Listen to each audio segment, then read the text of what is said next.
Hello, and welcome to What's the Crack Foundation series. This is episode 2, and I am your host, as always, Sammy.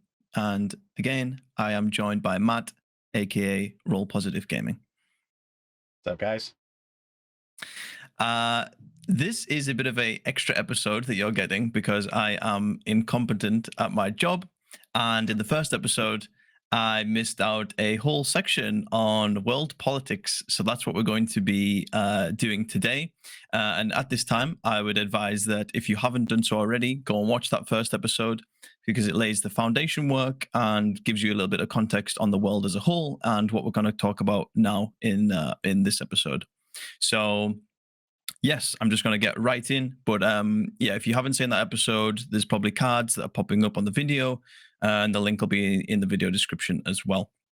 So, yes, politics. Probably the most boring or the most exciting part of a homebrew world, depending on who you are and what your tastes involve. Uh, so, yeah, at the current time, in the current time period, Matt, which I believe is 253 PDT, can you explain the political landscape of your world a little bit? Is it a dictatorship, a democracy, or something in between? Yeah, it's all of the above. There are countries that, for the most part, might have fluid borders. It's all, I guess, on which side of that border you're standing on. And for the most part, depending on where you are, the countries and societies and political landscape can dramatically change. For instance, the seat of the world's economy resides in the country of Imbara, more specifically, the capital city of Imbar. Imbar is a massive city. It's my water deep. It is just insanely large, and it is a city founded on commerce and industry. So all of your master guilds and things like that reside in Imbar. And as a matter of fact, the guilds actually run the city as a unified council. Unified, meaning they all have a voice, but that doesn't necessarily mean they all agree. Mm-hmm. But more importantly is the Priory of Coin. And the Priory of Coin is the seat of all banking. And they employ, or rather they support, the efforts of the Order of the Scale, meaning measures, weights and measures, and it's their job to actually place value on the weight of a coin.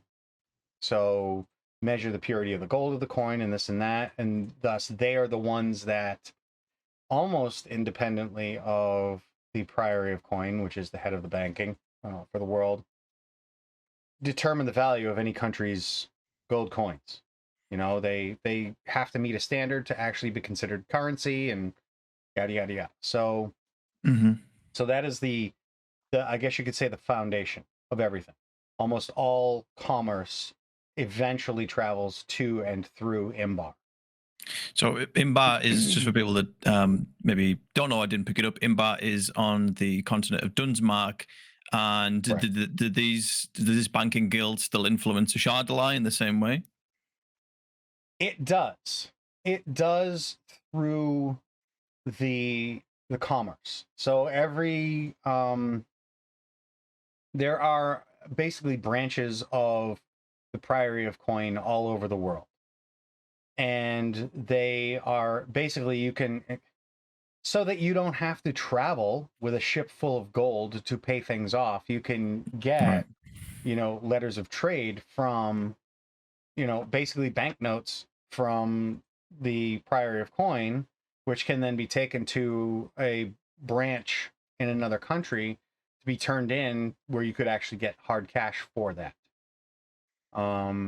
So it's driven by the industry, trade, commerce. All of that is tied in, which inadvertently makes the Priory of Coin probably the most powerful, I guess, guild in Imbar, but is also almost the least vocal. Right. And I think they do that on purpose. So, interestingly, the Priory of Coin is also a fairly religious order.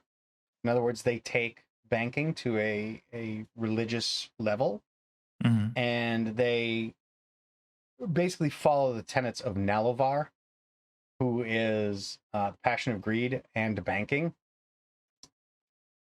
And people like say, well, isn't that kind of evil and this and that? It's like, well, no, greed is very self-centered. It is very all about your needs above all others, and the desire to have and to keep to yourself, which in general kind of encompasses the need for coin. Your money is what it is, and people desire it and try and acquire it, for the same reasons anywhere in the world, in the real world. And Nalovar is often represented as the never full purse, and it's usually like a coin purse where coins are going in, but it's has a cut in it down the bottom where another coin is coming out. So It's the never full purse, never satisfied. But it is in neutrality that you still find greed. It's like, when you are dealing with a form, like when you're that self-centered and self-focused, you basically focus on your own needs above all others equally. So therein lies the neutrality. It's like, it's about me, none of you.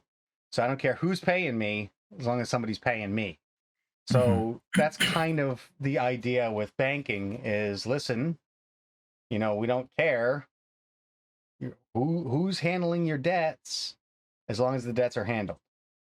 So that was the mindset that went into doing the Priory of Coin.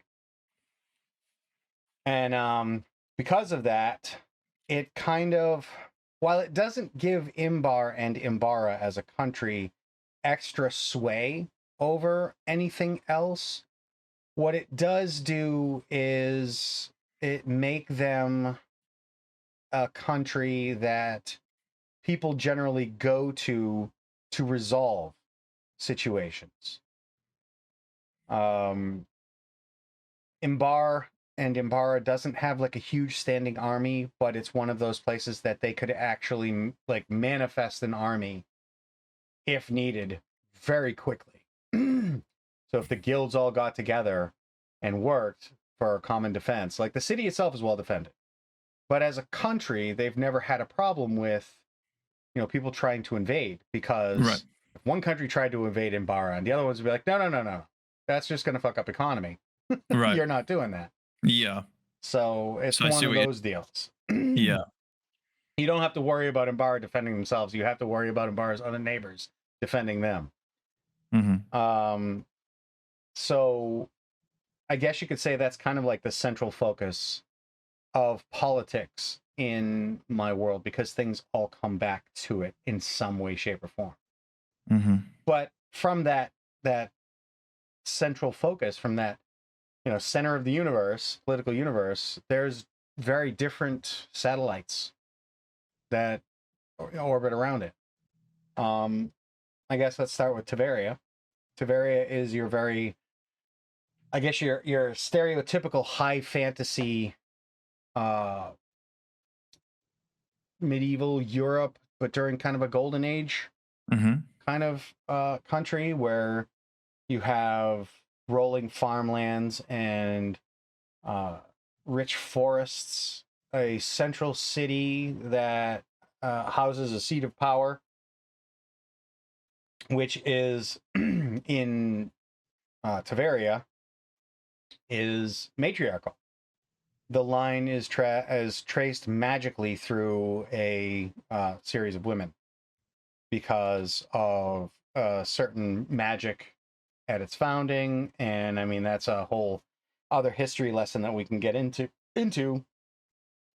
But it has always been run by a woman, a queen or a queen regent, and other than that, Tavaria is pretty much your standard high fantasy, human centric kind of country. But when you get into the politics of it,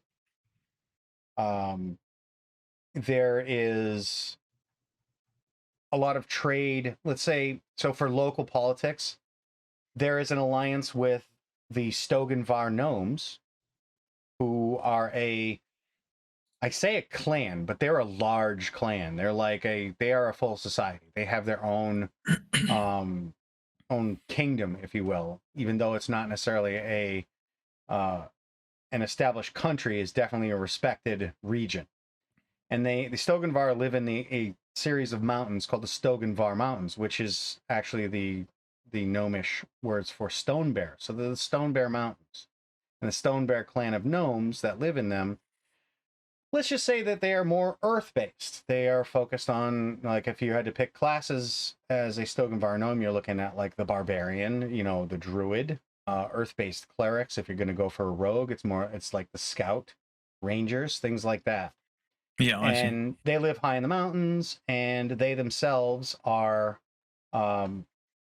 their economy is, if you could call it an economy, is codependent on Tavaria. You see, the Stoganvar gnomes have what is, they harvest what is called the winterberry.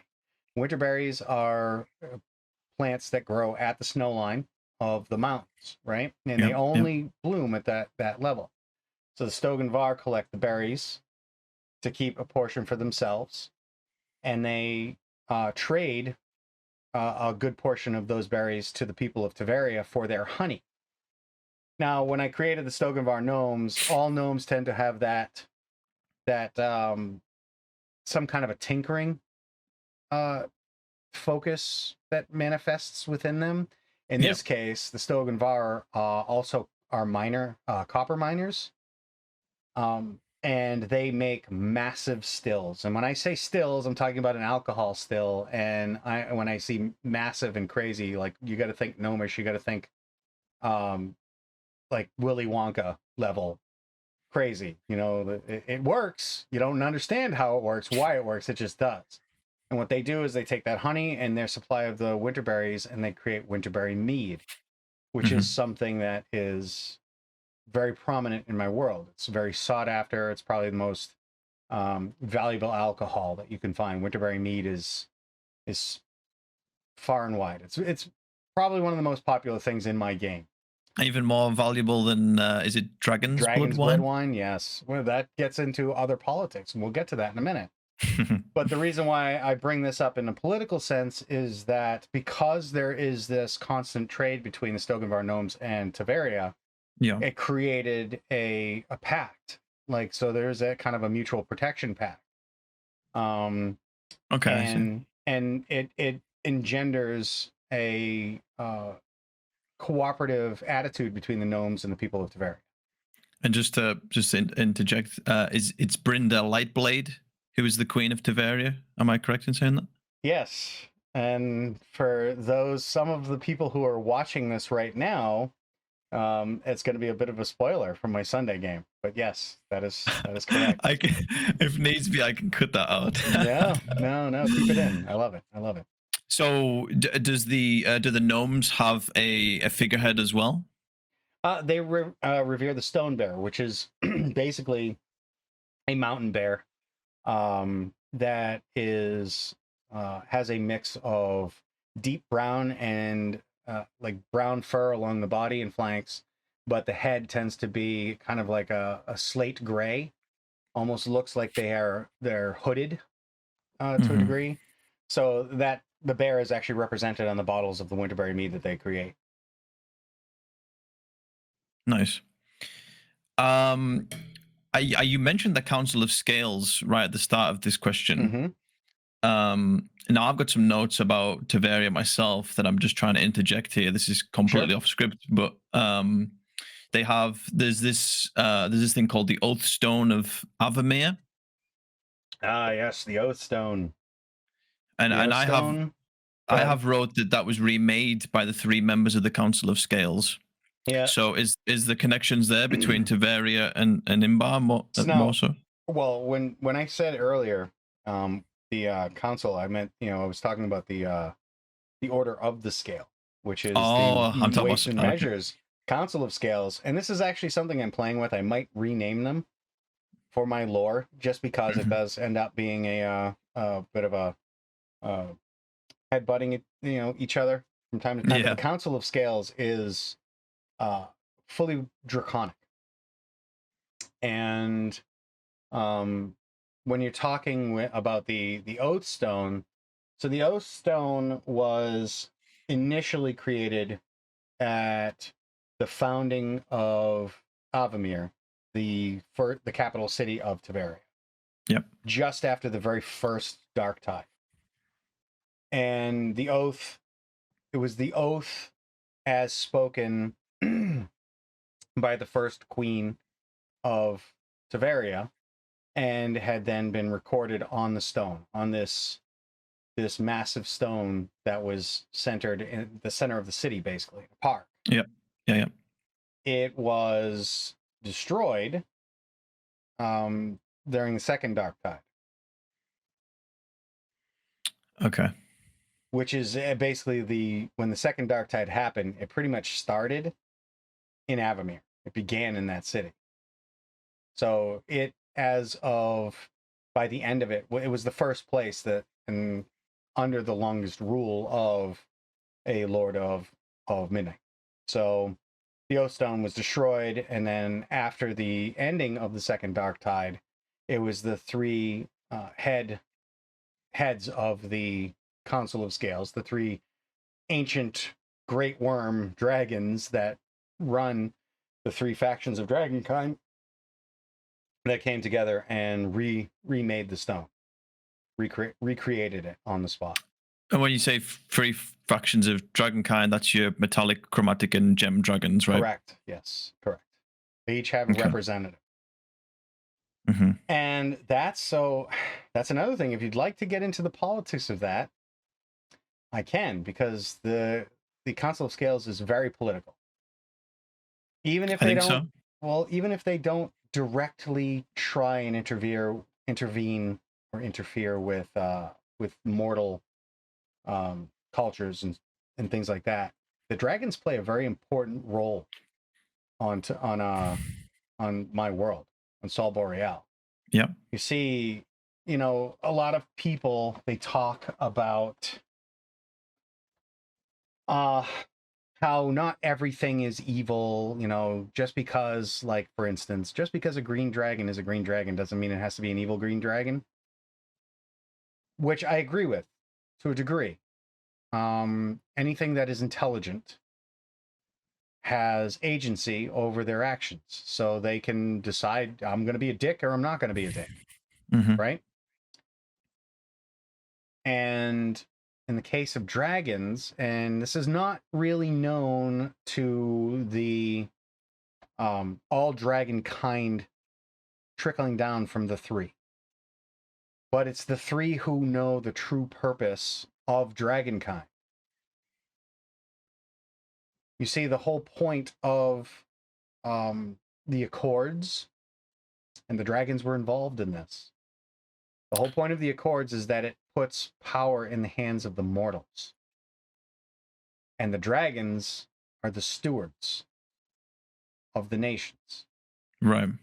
You have your metallic dragons who seek to influence society in a positive way, to keep basically while they're not trying to really change things or control the world through that kind of thing. They are involved in order to understand and sort of track where things are going, to watch, so to speak, how societies are interacting and in the ways that they interact and whatnot, right? Mm-hmm. So your metallic dragons tend to be they spend more of their time amongst the peoples of the world. And then you have your chromatic dragons, your evil dragons, right? That are your stereotypical, you got to go slay the dragons kind of thing. We sit on hordes and we try and be tyrants over regions and stuff like that. Well, there's a reason for it. The chromatic dragons understand the role that they play because they are making sure that the world is ready for when the dark tide comes again, because they fully expect it to return. So your evil dragons are evil, even if they don't know that that's why they're doing the things that they do, because they act on the influence of their elders, Right. to challenge the people of the world, to engender the need for heroes, to I see. make sure that there are people who are still strong enough and willing to stand up against a powerful enemy, Keep it against on the some kind of toes. tyranny, Yeah. so that the world is ready. So if anyone knows better, knows best, it's the chromatic dragons who the key bearers will be for the next coming dark tide. And the role of the gem dragons is to record it all and to be the memory of, and here is a little spoiler for you, Sammy, Oh no. the memory of the gods. They record the histories of dragonkind and mortal kind because the gods themselves, by the relinquishing of their power, cannot retain their own memory. So the time that they spend on Sol Boreal as a mortal, when they choose to, Yeah. those memories are eventually lost. Yeah.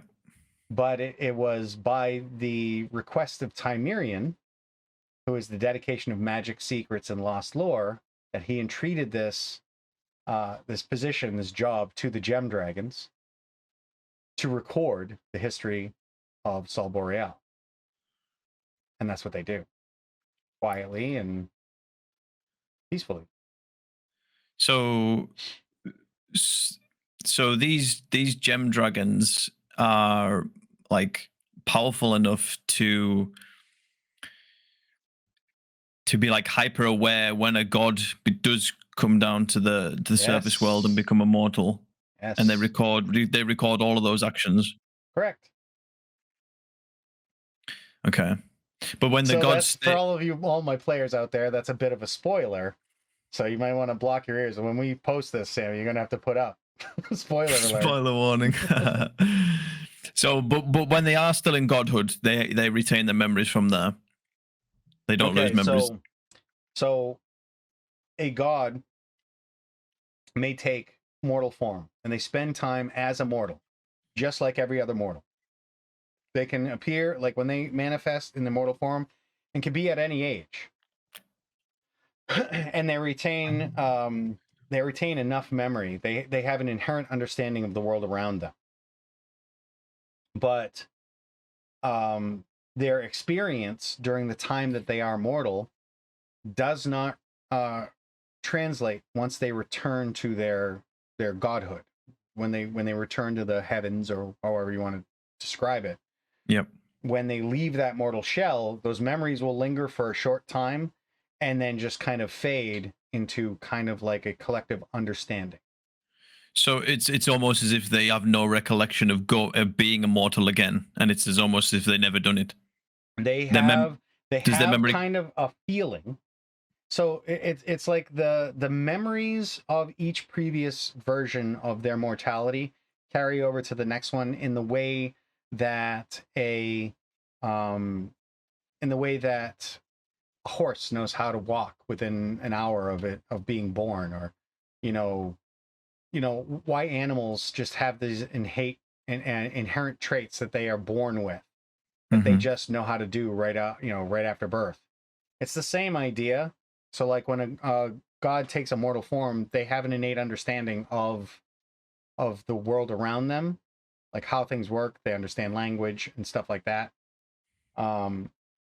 But And they even understand that their true form is that of a god. And they get to experience the world through the eyes of a mortal for a time and then return to being their godhood. But once they return to the godhood, no specific memory will remain after a short time. Okay. It's So- just the overall experience. So how does the mortal then go about seeking out one of these gem dragons to then access these records? Are they physical Mortals records? don't generally know, and that's They on don't. purpose. Okay. And like, I mean, I guess dragons as a whole, but I guess while we're talking specifically about gem dragons, is there a place that they reside? Do they have like a specific settlement, or are they just kind of scattered all across? So there are dragons on the world that are not members, or rather like active agents of the Council of Scales. Right. But while not every dragon is a representative, all dragons are represented by their council. So they're under the influence and purview of whatever faction that they sit under. So whereas you have the leaders, the three leaders of the council, you also have dragons that will carry amulets of themselves that are like basically a mark of authority, as though they are speaking for the council, that are representatives, and they for the most part are there to make sure that dragonkind and mortal kind are operating within the parameters set forth by the heads of the council. So they govern things like respect of territory, like rules of territory for dragons, and how dragons like dragon representatives from the Council of Scales are not going to actually interfere with adventurers killing a dragon. If they as part of the tenets of dragonkind is, in order for you to be a powerful entity or force on this planet, you have to be able and willing to defend what you claim. You claim territory and you can't defend it, then it's not your territory. So there's that that kind of thing, and there are rules of engagement between dragon and dragon that can be observed, and rules governing the interaction between mortal society and dragonkind, and a lot of that comes under the purview of the members of the Council of Scales. Now, you can have mortal members, representatives of the Council of Scales. You can literally have humanoids that walk around with these medallions that are kind of in the know. Yeah. To what degree? Not, majority of the world doesn't understand like that, like the evil dragons are only evil because they're following a greater good. It's like they don't understand that stuff, and that's on purpose. But they will understand the rules governing the council, so they can be a representative. And you had mentioned before dragon's blood wine, which is a homebrew creation of mine, and it actually does not contain any dragon's blood in it. It's a distillation of the essence of a dragon.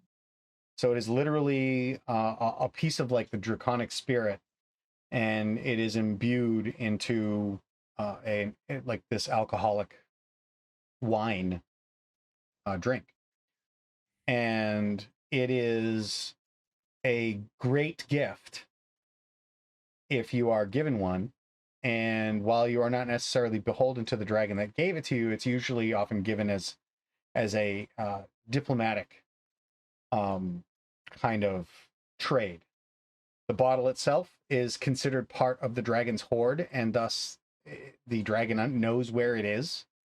If it is still alive, knows where it is at all times, and is the only one that can actually refill that bottle. And vice versa, using that bottle, you could eventually locate that dragon and return it to the dragon. You could gain favor for doing so. You could have it refilled. Who knows? You could be killed for having it because it was stolen, or you can, end up with a best friend.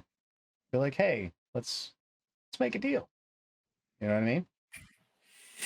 If And only. I know you're getting a little bit of spoilers here too. So Well, that's the problem. I'm trying to maintain composure as a host, but my mind's just like full into theory mode right now, because I don't think we've met any gem dragons. And my character Charlotte and another character Azalea were gifted a bottle of this dragon's blood wine.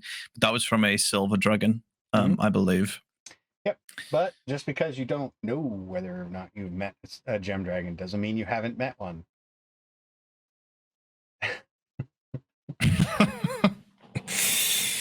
Yeah, we can talk about this. We can talk about this once we finish recording. Okay, so let's have a look. So my next question was like, who are the biggest movers and shakers within Sol Boreal? Who has the most influence? You've kind of touched on that. You've kind of spoke about Imbar and all these different guilds. You know, the Bankers Guild. You talked about Tiveria and the Stogan Far, and you talked about the influence of the Council of Scales. That's only one small part. Yeah. Obviously, we don't want to be here too long, right. And we could set up future videos if you think there's enough to expand upon. But I definitely do. I think, well, I think minus the Order of Scales, the Council of Scales, sorry, the other three ones that we mentioned are specific to, or well, not specific to, but are geographically located on Dunsmark, right? So, yes. Is there anyone on Ashardalai, like who would you say? What group of people, what organization would you say has the most influence on that continent? On Ashardalai, that's interesting. I'd say that probably the most influential centrally is Gorgos, because Gorgos is basically the seat of law, and it is kind of it's ironic that there is so much order in a very small area, like surrounded by so much chaos, because Gorgos as a city, it's a massive city, and it sits in the center of the Ashkazai jungle. So it is this shining beacon of law and order and art, culture, and then it's just vast jungle for like a few 100 miles in any direction. Yeah. And in contrast to Imbar, Gorgos is very, you could say it's very socialist. It has a lot of social programs designed, like there are no homeless in Gorgos. They go out of their way. Everyone has a job. Gorgos goes out of its way to make sure everyone is or feels useful. They'll find something for you to do. They'll put you to work in like a civil way. You'll end up, even if it's just cleaning the streets, polishing one statue every day.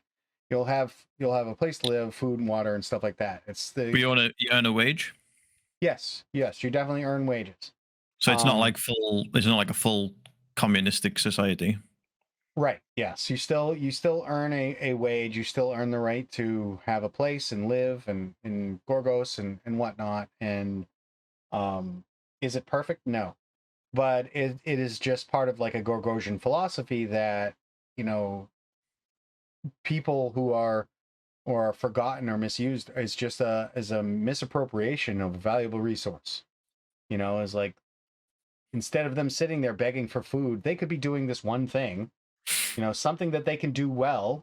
We'll find something that you can do, and then you have it, and you can now do that thing. So you're not likely to find anyone, like there are no beggars, because the city will be like, why are you begging? Let's find you a place to stay. Right. We'll find you a thing that you can do. And if you are a willful person who doesn't want to do that stuff and you want to sit around, then Gorgos is, you can't. You can't. Yeah. We'll gladly give you something to do, be useful, but no. So like, no, go ahead. I was just gonna wrap it up, but if you got anything else, I'd absolutely go for it. Well, I just wanted to kind of give a little bit of a contrast to there, because of the way Gorgos is, because it's a very socialist style of governance. The thieves guild in Gorgos is not your stereotypical cut purses or your robbers and thieves in the night. And as a matter of fact, the Thieves Guild of Gorgos frowns on that kind of activity. So if you think as a rogue that you come in and you want to just start robbing people and then you get caught, well, the Thieves Guild in Gorgos isn't going to be your friend. As a matter of fact, they'll probably sell you out because of that. And the reason is the Thieves Guild, and I use it like that, in Gorgos they specifically go out of their way to manipulate the law in order to benefit them. So thinking, I guess you could say real world politics right now is they look for the loopholes in the legal Correct. system to try and garner favor, wealth, influence, and things like that. So they actually go out of their way to use the truth in a nefarious way, in its most literal sense. So that's what I was trying to get at, is how contrasting Gorgos is as a society to the rest of the world. Yeah. And I think just to make it clear for everyone, it's obviously evident that there isn't just some overarching governing body like an empire or anything like that that rules the people of the lands. It's very isolated in terms of countries and districts and things like that, and those countries and districts employ their own rules and regulations and way of doing things. So that's great. The next thing I wanted to talk about was how much sway the churches have on the world and the people. But I think we kind of touched on a lot of that in the Pantheon section in the previous video. So I don't think we need to go there. This one might be a very spoilery question, but there are obviously groups of people that seek to defy the law for their own nefarious purposes, or perhaps those people are actually doing good and it's the ones that govern the lands that are evil. Could you give me an example of a organization or collective that would fall under this jurisdiction? I think I know where you're going at this, and I think you're referring to like the Tears of Agrasis. Is that where you're going? No, I wasn't going anywhere. Yeah, We can you talk. were. We can definitely talk about that. Yeah, you Who were. are those? Who are those guys? So all right. So here's the deal. Here's the deal here. Yeah, this is going to be a bit of spoiler alert. There are, if you are currently a character who is involved in the Guild of Weights and Measures, otherwise known as the Order of the Scale, and you don't want to hear all of this, then let's turn it off now. But so the Order of the Scale is actually, and this is the one that I might rename, is actually the secret societal name for the Guild of Weights and Measures. So the Guild of Weights and Measures is actually the official name for it. So they're the ones that go around and they have little offices, or they have traveling members that go around, and you have like local towns and things like that, if they have like coin disputes or things like that. So they go and periodically show up, and they'll offer like measuring services and weights, like for like the coin and stuff like that. Make sure that the currency in the local vicinity is up to par, and people aren't trying to cheat the system, things like that. So if there's any kind of like dispute when it comes to wealth, coin, commerce, things like that, the Guild of Weights and Measures is what gets called. However, their secret society is they are the Order of the Scale. In other words, the balance. So when shit goes sideways for somebody and things go out of balance, the Order of the Scale can be contacted to get involved. People, like murders and things like that. Somebody is trying to screw somebody else out of like a rightful inheritance using some kind of like weird loophole, or something like that. Well, the Order of the Scale can be contacted to balance that out and right that wrong. So they are generally a benevolent secret society. Think the Equalizer, the movie version.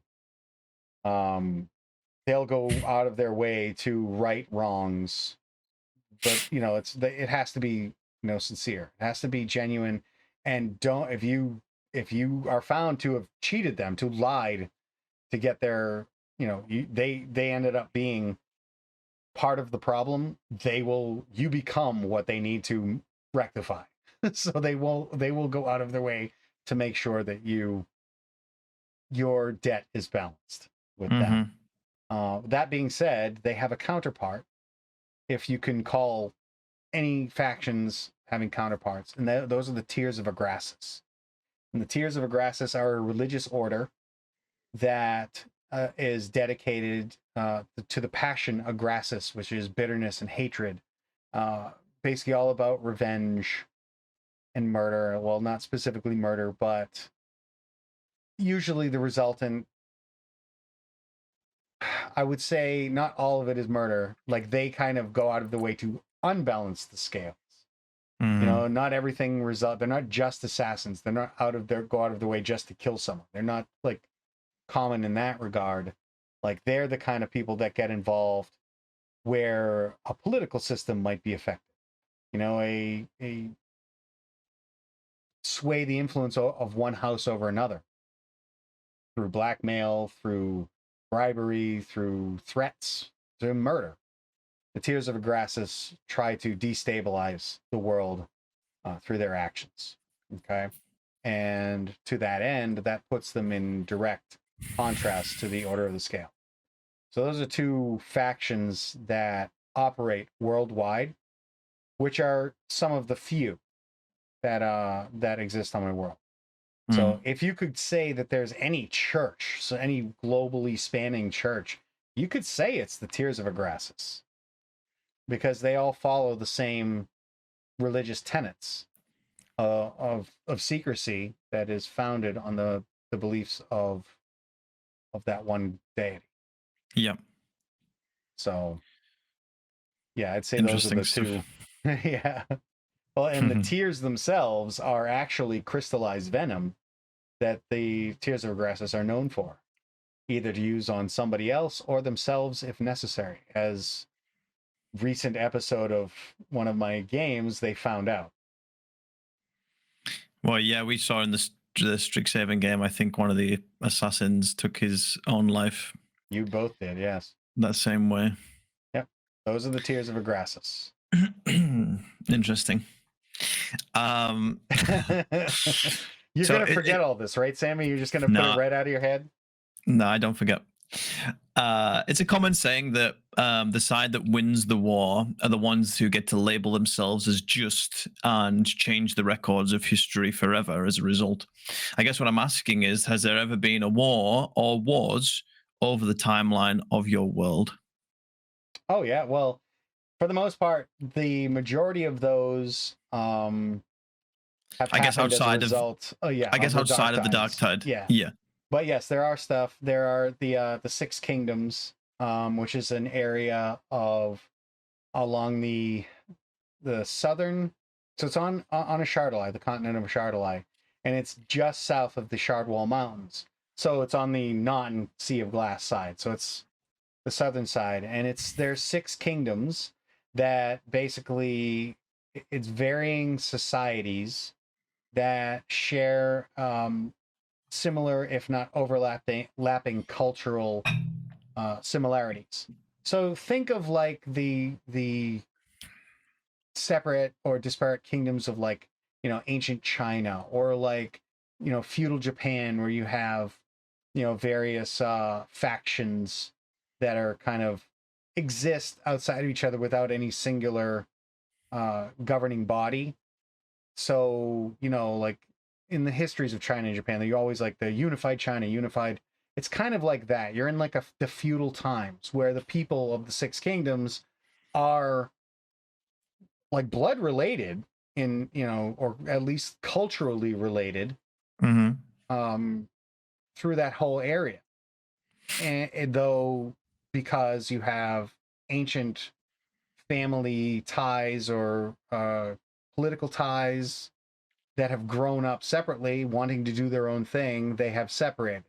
And for the most part, they're constantly jockeying for political favor for each other to kind of, either overrule one of the other factions who wants to do a thing or to try and, change the borders. So they're constantly skirmishing. But they've never had an all-out war in like recent history. You've had wars between multiples of those 6 kingdoms, but they haven't really it hasn't been like a full like continent spanning kind of deal. Yeah, like all 6 haven't been at war with each other. Right. Not, at least not at the same time. No. But then you have the Riverlands, and the Riverlands had wars that created the Riverlands. There were two ancient kingdoms that were at war constantly, and they were at war so long that they forgot why they were at war. They just always hated each other. That's as far generations remember that was it. So they were constantly at war until this I guess you could say this mediator, this politician, whose first name is actually lost to history, and they only refer to him as Malakin Blackmorn, the Blackmorn family. Malakin was the name that they gave him because Malakin is the dedication of death and undeath. And this is basically what this guy kind of led the kingdoms to. So under the guise of peace, Malakin Blackmorn was trying to broker a peace between the 2 kingdoms, and all the while secretly fostering more and more animosity, creating deals and then secretly making them fall through and forcing the blame to go back and forth. The whole time he's basically playing both sides against the middle. Okay. Yeah. And the reason for this was because he made a deal. He wanted to rule both kingdoms. He wanted to unify the kingdoms under his dictatorship. And as one wants to do, and they make deals with powers that are well beyond their own, he reached out to the infernal side of things and made a deal with demonic forces that he wanted to live forever and rule his own kingdom. Okay. Well, he went a little too literal on his request, and the whole thing ended up becoming this giant ritual. The whole war was this giant ritual, a blood sacrifice to basically tear a hole open into the hells, where the demons would be able to actually access Avernus to continue their war on the devils of Avernus. Basically tearing a hole open into Sol Boreal. And what happened was he did just that. He orchestrated it up to a point where it became this final major battle where thousands of people just died, murdered each other, killed each other, to the point where it just turned into a frenzy where everyone was just fighting everyone else. Friend, foe, it didn't matter. Soldiers were turning on their comrades and whatnot. It just became literally this giant bloodbath that fractured the land. And what it did was it created what is now known as Tearfall Lake. And when it was initially created, the land itself splintered and shattered. The lake was a lake of blood that was, literally that big. And the land itself that had fractured ran with the rivers of that blood, which broke the Broken Crown Mountains to the east and flowed into the sea there and turned the sea water red, which is now called Blackmorn's Folly, that section of shoreline. Today, it is a lake filled with water, and the rivers run with water to the sea. Yep. But it created the Riverlands, and Blackmorn got his wish. His estate and his land disappeared into the Shadowfell, where he and his family were turned into vampires. And he was stuck there to rule his lands forever.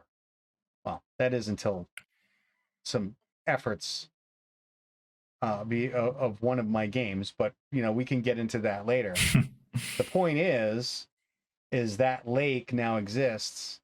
It created the Riverlands, and it did so because of massive war, which will also actually lead us into the Ash Elf. The Ash Elf history.